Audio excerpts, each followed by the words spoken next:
So here we are. They've finally done it. They have broken me down. All I ever wanted to do was make dumb videos and just have a good time. But here we are, boys. Today we are going to be talking about copyright abuse and how it is killing YouTube. You heard that right. This is a political video from the guy who's known for editing Dark Souls characters into King of the Hill. Last week I published a video titled, I Ruined Dark Souls Forever. It was a mashup of Sword Art Online and Dark Souls 3, with a good 50 hours of work put into painstakingly recreating the entire OP. It was, of course, immediately claimed and monetized by Sony, which is something I had anticipated. Before I had even started editing this video, I had conceded that I would never see a cent for it. I make videos because I like making videos. Missing out on some revenue here and there is the price you pay for creativity these days. So I published this video on the weekend, and it was pretty well received. I don't track analytics as it's unhealthy to obsess over numbers, but I do read the comments and they were very positive. And as a side note, I really do appreciate that. So this video does seemingly well over the weekend, and then Monday morning rolls around. I wake up and flop out of bed and go to check my email and Discord, and what do I happen to find? My video has been taken down, and I now have a copyright strike on my channel. Okay then, guess I'll just go die, thank you. Now I have a lot to say about this, as the circumstances around this copyright strike are incredibly odd, and I'm pissed off. But before I get into that, I think it's better that we roll back a few months to where this all actually started. Some of you may be aware that over the past 6 months or so, a lot of YouTubers have been having serious issues with copyright claims. A few of you have probably seen me bitching about it on Twitter every few weeks, and a lot of big YouTubers like PewDiePie and MrBeast have been having the exact same problem. While copyright claims have been a part of YouTube for almost 10 years now, these recent claims have been a bit different, and that's what I want to talk about first. Before we start, I'm going to quickly explain what the difference between a copyright strike and a copyright claim is. If a video has a claim placed on it, it's automatically monetized, and all the money goes to the company that claimed it. Claims do not hurt your standing with YouTube, and are generally not very serious. A copyright strike, however, is a huge deal. A strike is generally issued as an official copyright takedown notice, and it completely removes the video from YouTube. If you get 3 strikes on your channel, it's over, dude. You're done. You do not want a copyright strike on your channel. Over the past 6 months, I've noticed a pretty big increase in the number of copyright claims that I've received. And all of these claims seem to have a few things in common. They specifically target videos that have a lot of views. The content they are claiming is incredibly short. I've seen music clips as short as 3 seconds be claimed this way. The claims are always filed manually, and they intentionally disregard fair use. I also happen to notice an incredibly disturbing pattern in the claims that I've received. Here are all my videos that have had copyright claims placed on them by UMG very recently. All of these videos were manually claimed, and all of them were claimed over using 5 or 6 seconds of music. The only exception here is this video which has almost no views, so we will toss it out since it was automatically detected. If we now sort these videos by the date they were claimed, you'll notice they were claimed in order, starting with one of my most viewed videos of all time, and going down from there. There also appears to be a correlation in the time between the claims and the gap between the view counts. So this brings up the question, is there someone literally watching through all of my videos looking for any tiny detail that can possibly claim the video over? And guess what? The answer is yes. And I can prove it. This is a list of job postings for Create Media, one of the companies that's been placing claims on my videos. And look what we have here. Manual Claim Expert. I don't even know what to say. I mean, I knew something like this had to exist, as it's the only thing that explains the current situation, but I still can't believe that there are people out there doing this job. I can't help but wonder if the people doing this job realize or even care that what they're doing is directly hurting people's livelihoods. And as for the job itself, it's pretty awful. $13.35 an hour, part-time, and located in LA. I doubt that even comes close to covering the cost of living there. And, oh wow, look at that. They don't even provide you with a computer to work on. That is fucking classy. Now, I'm going to take a step back, because I know it's a bit of a stretch to infer that if one company is doing this, then all of them must be doing this too. But I think it's a fair assessment that if it's possible to be an expert in manual claims, then there must be more than a few companies hiring for a position exactly like this. But let's just go ahead and assume that manual claims experts are not responsible for the absolutely ceaseless tide of copyright claims over the past 6 months. Is there something else that could be responsible? Well, I have a theory, but it is mostly speculation. Most of you are probably familiar with YouTube's Content ID system. Whenever you upload a video, YouTube scans it for copyrighted content, and if it detects something, it automatically places a claim on it. The result is that if you upload an album of music or a TV show, it will immediately get claimed and it will be monetized for the people who own it. But if you are only uploading tiny samples of music or heavily edited bits of TV shows, the system will not claim it because these kinds of things tend to fall under fair use. Now, I believe that big publishing companies like UMG and SME are developing algorithms that scan YouTube for anything they own the rights to with no regard for how it's used. An algorithm that's designed to catch anything, no matter how short it is, and then automatically claim it. There is some evidence for this being the case, and it's a terrifying prospect if it turns out to be true. Fair use already gets absolutely trashed by big companies on a regular basis, and small channels have basically no recourse but to lie back and take it. I don't want to see a future where quoting a movie or referencing the lyrics to a song will instantly get you copyright claimed or censored.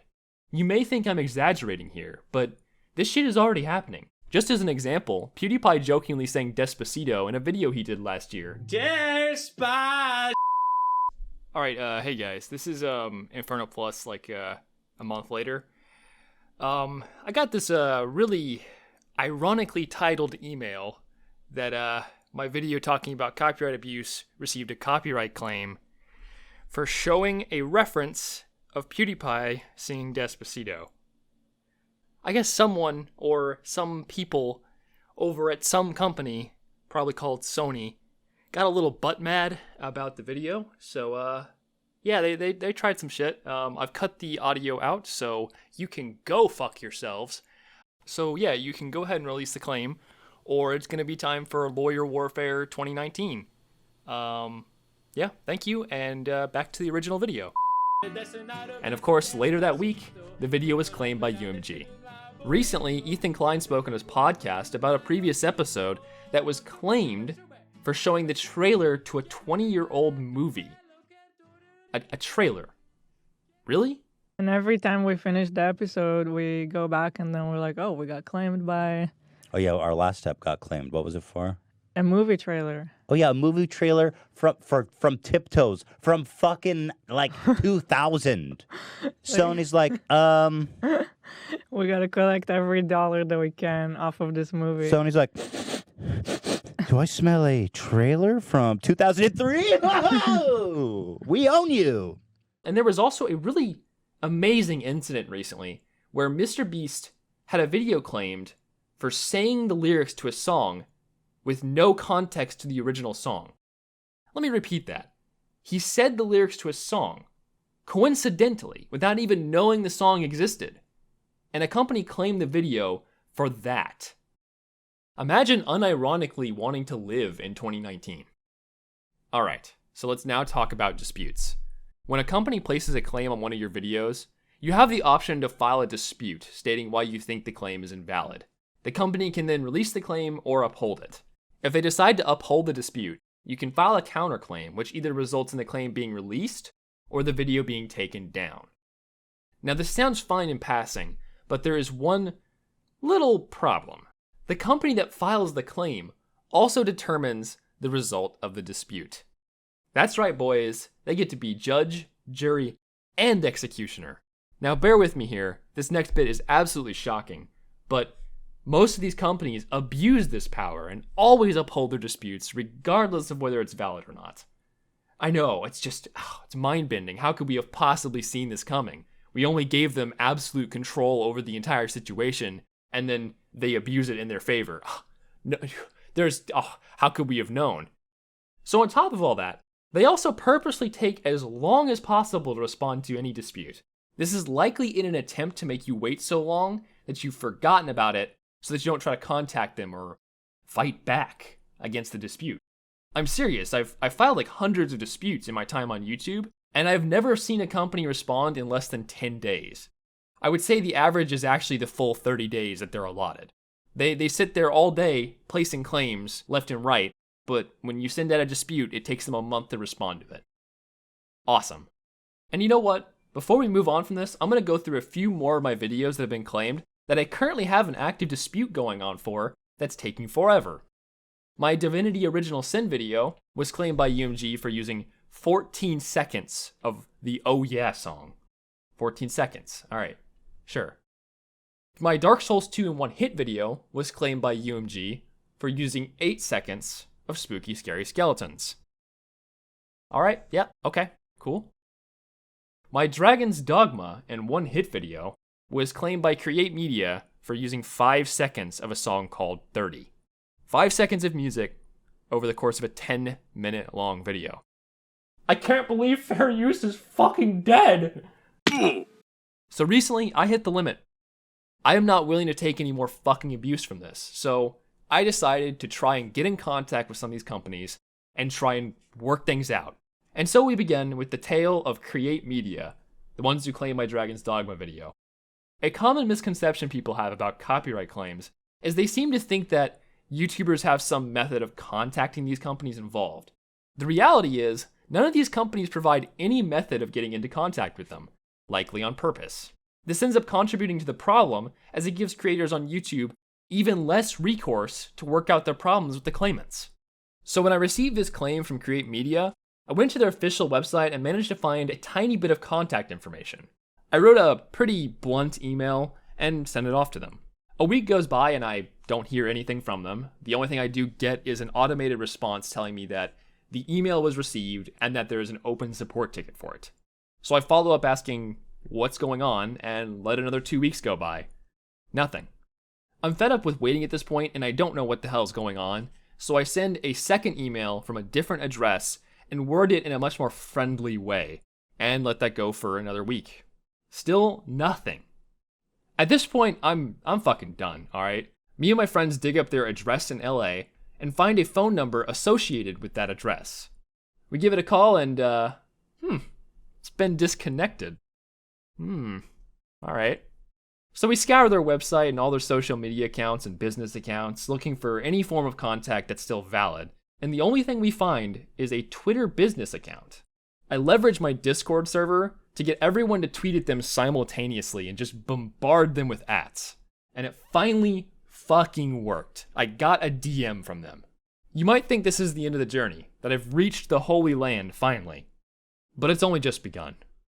Now, even considering the circumstances, I think it would be rather scummy of me to post the Twitter DMs. So I'm just going to paraphrase their responses.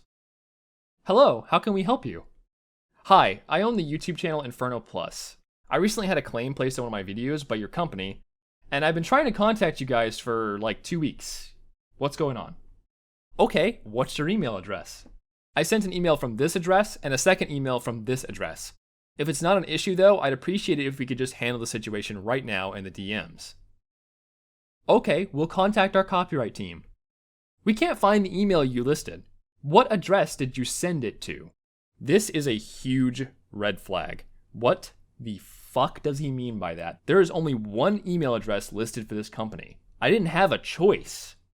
So I give him the email address that I used to contact them, and he responds telling me to forward it to a completely different address. Now, before we jump straight to conclusions, there are 3 ways we can interpret the situation. The email on their site could just be wrong, and it could be an honest mistake. But this is not very likely because there is an automated support system behind it that did give me a response.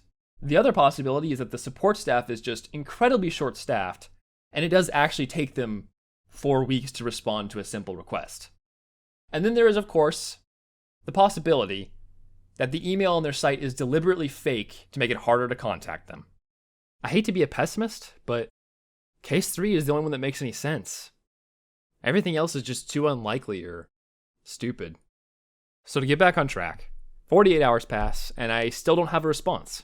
So I ping the guy on Twitter again, since I've already slid into his DMs. hey, it's been over 48 hours. What's the status on that email?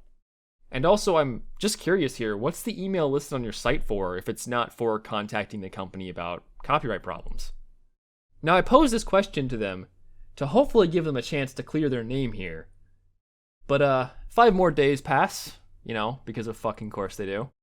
And I get a DM telling me that I need to be patient because it may take another 2 weeks to get back to me. I need to be patient. What the fuck is this? So, putting that aside, you may notice that they completely ignored my question about their listed email address. The only logical reason for ignoring such a simple and innocent question is because they have something to hide. And that is where we currently stand. If this claim ever gets resolved, however unlikely that may be, I will pin a comment in the comment section with the details of what happened. But as it stands, I've seen RuneScape scammers with more integrity than these degenerates. I wouldn't count on a response. Ever. Moving on, let's talk about some of the other claims I've gotten. Like I said, UMG is responsible for a lot of them, and they have shot down all of my disputes where I cite fair use without any mercy. I've recently adopted a new strategy, though, to fight back against these kinds of claims. Whenever I get a claim over some tiny amount of music, I just pop open the YouTube editor tool and mute the audio for the couple of seconds that music is played, and then I dispute the claim. So far, they have only responded to one dispute where I have muted the music in this way, and they did in fact release that claim. I am happy about this because it is a small victory, but at what cost? Having to do this actively degrades the quality of my videos. It hurts the experience for you guys, the viewers. I'm being forced to make a choice between letting these big companies bully me or having to mutilate my own videos to fight back, and it sucks. Now, before we move on to the next section, I want to cite one more dispute that I had.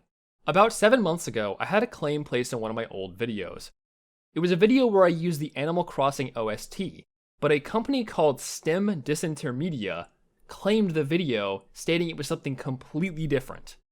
Obviously, this was a completely bogus claim, and I immediately disputed it, stating that the song that I used had nothing to do with the song they were claiming it as. 3 weeks roll by, because of course it does, and then I get a response. They rejected my dispute, stating that they had rights to the Animal Crossing OST. What am I supposed to say? We're just ignoring facts and reality? Okay then. So I'm just oof at this point. I looked up their contact information and sent them a pretty harsh email. Another few days pass, because of course they do, and I get a response with them just apologizing and saying, oh, it was a mistake. It was a mistake. Twice. So you accidentally claimed the video, and then you accidentally rejected my dispute. Are you? No. I know that so far this video has been nothing but doom and gloom, and I haven't really addressed the core point that I'm trying to make. How copyright abuse is killing YouTube. The sort of copyright abuse that I've been talking about for the past 8 pages is hurting creators, and especially smaller creators who are just barely making ends meet to begin with. Imagine if you were a small YouTuber who's working super hard to make videos for your 50,000 or so subscribers. Then one day, out of nowhere, UMG swoops in and yeets half your revenue. Suddenly, you can't afford to pay your bills, and you have to find a new job. That's how your channel dies. Killing small and up-and-coming creators is obviously bad for YouTube in the long run, but it's still not the true root of the problem. The core issue is that YouTube as a company is content to sit by and let this happen over and over and over. UMG can dish out thousands of questionable or downright false claims every day and suffer no consequences for it. And you know how the old saying goes, give UMG an inch and they'll take all your revenue. Or something like that. The point is, if companies are allowed to operate like this without being punished for it, they will just keep pushing the envelope. It's pretty clear that when given the choice between upholding the rights of an individual and a quick buck, well, it usually goes something like this. Would you step on this doggy for $2 million? Article 13 actually happens to be a pretty good example of what could happen. Fast forward 2 years from now, and every single file you upload or download is automatically scanned for copyright. And if you dare to share an illegal meme, then a tax is automatically deducted from your bank account. Oh, you want to post that SpongeBob image macro you made? Well, you better pay up, faggot. It's going to cost you. I know I'm exaggerating, but I just want to make it clear. This is a terrible direction we are heading in. We cannot allow companies to act as arbiters of justice, dishing out sentences as they see fit. Content creators and even individuals need a way to push back. There needs to be serious consequences for copyright abuse. Something has to be done before it's too late. Fair use is a phrase that gets thrown around a lot these days, and as of late, it seems to be mostly getting thrown under the bus. Most of you are at least somewhat familiar with it, and I'm not going to cite the law word for word. Instead, I want to give you my thoughts on it. To put it simply, these are the criteria that I consider in my videos. Is the usage transformative through either editing or context? Does the usage seek to replace or provide a direct alternative to the original work? Is the usage of the original work as brief as it possibly can be within the context of the video? Does the usage directly harm the original work? And does the usage help promote the original work? I feel that these criteria very clearly separate copying an existing work from creating something new from it. I'd also like to go ahead and clarify my usage of context in my criteria. When I say transformative in editing or context, I'm basically stating that a video can be more than the sum of its parts. Adding music to a video, or vice versa, can easily add context to the resulting combination that was not present in either of the original sources. It's like adding hot chocolate mix to milk. The resulting drink is nothing like either of the two parts themselves. The combination of those two things makes something completely different. This is basically a fancy way of saying that people don't watch my videos because of the music I sample, but because of how I choose to sample it. I'd also like to make a case for how fair use helps promote the original works without replacing them. And I think there's no better example than This Is America. About a year ago, This Is America memes took off like crazy. And as a direct result of those memes, people who have no interest in that style of music were introduced to it. The first time I heard the song was through a meme. And when I went to go look up the original song, guess what? I liked it. It's a pretty good song. Memes directly promoted the song to me. Fair use directly promoted the song to me. Hell, I even made my own This Is America meme at the time that it was popular. I really did enjoy it, and of course it got fucking claimed, because, why wouldn't it? Why wouldn't it? It's time to talk about the copyright strike. So as I said before, I received the strike on Monday morning. There was absolutely no information given, and it was just a completely generic takedown notice. The thing I find incredibly odd about this whole situation is that you can easily find dozens of SAO videos all over YouTube. I don't understand why they decided to strike my video down when all these other videos are still up and have been around for years. It also seems rather self-destructive to strike my video down when they had already claimed it. They were directly making money from the ad revenue on that video and only stood to gain from leaving it up. What would drive them to strike it down? The only way I could find out anything was attempting to contact SME directly. I did hope that maybe I could speak with their copyright team and get the strike resolved, but once again, I was just being naive. Really, really naive. Same as before, there was no contact information provided with the strike, so I did some digging and found a few phone numbers to various Sony offices. And here is how every single phone call went. Hi, my name is Todd Howard, and I'm looking for information in regards to a copyright takedown notice that was filed against me. Hold on, this is not the right office. Let me redirect you to the office you need to speak to.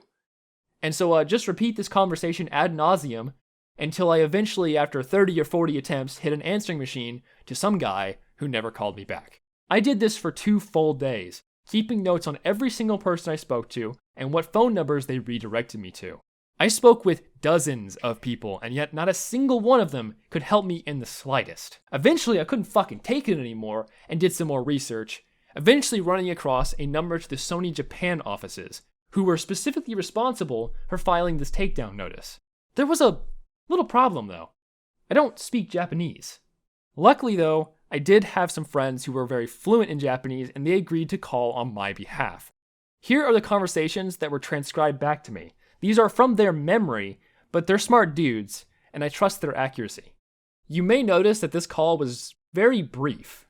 My friend told me the rep he spoke with was actually rather rude, and he believes it was because of his accent, as he isn't a native speaker. Because of that, we got a second person to call on our behalf, who was a native Japanese speaker, and we got a noticeably different result. The response here was much more respectful, but unfortunately it was still completely useless. The number they gave us was a number I'd already called numerous times with no luck. Once again, this is just speculation, but I believe this is all intentional. They don't want people to resolve these strikes or claims, they just want to run you in circles until you give up. So without any direct statement from SME, all I can really do is speculate about why they filed this takedown notice. And I believe there are 3 cases that seem the most likely. The first, and what I believe to be the most obvious and probable case, is an automatic removal. It's possible that any video that contains material they own will get automatically removed if it receives a large number of views in a short period. Probably is just a safeguard against piracy or redistribution. The second and probably worst case scenario is that they just didn't like the video. There was nothing grossly offensive or awful about it. I mean, the only thing I can think of is that they don't like that I changed the logo from saying Sword Art Online to saying Fat Cock Online. But surely a juvenile, stupid joke like that couldn't possibly be grounds for a strike. And in the incredibly stupid case where it actually is the reason, using copyright strikes to enforce selective censorship is a horrendous practice. The final and most unlikely situation is that the video was struck down in retaliation to me filing a dispute over it. When I published the video, it was immediately claimed by Content ID. This was something I had anticipated would happen, but I didn't anticipate that it was also going to be blocked in various countries because of it. So I filed a dispute in the slim hope that they would release the region restriction or possibly just the whole claim. In reality, though, all I expected was the dispute to be rejected, as that is basically the precedent that has been set 1,000 times already. Now, it may seem possible that they struck the video down as a response to me disputing the claim. I don't think this is likely because the time frame is too tight. As I've said before, disputes don't get responded to for weeks and weeks usually, and this was 2 days. I doubt anyone even saw the dispute. Now, if they did actually strike the video in retaliation to a dispute, though, that is an incredibly bad sign. It would mean they are essentially trying to scare people into not filing disputes at all. A statement of, if you even try and push back against us, we will strike your videos until your channel is gone. This would be a gross abuse of their power and also an obscenely hypocritical move.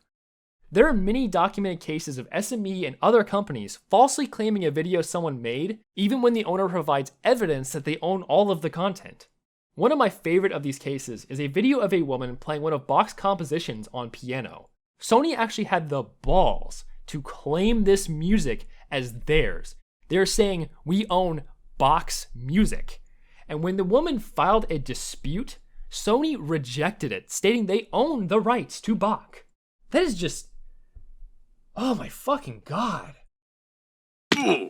Alright, that's about it. I know this video was way too long, but it's something I feel is incredibly important. And whether you agree with my hot takes or not, please just be aware of the issue and how it's affecting content creators on this platform. I just want people to be aware of what's going on, because we need to push back against this before it's just too late. So I'd really appreciate it if people shared this video with your friends or even other content creators on YouTube. And most people who watch me know I don't usually ask for stuff like this. I don't beg for subscribers. So hopefully you understand that I wouldn't do it now if I didn't have a good reason. And as for my channel, it's not going anywhere. I survived the adpocalypse and I survived transitioning out of Dark Souls 3 content. I'll survive this. You can expect more normal videos coming up soon. Or at least as normal and soon as this channel is possibly able to do. I know I'm a massive slowpoke, Sorry for the delays and all that. So, have a nice day, guys, and don't forget to punch back up.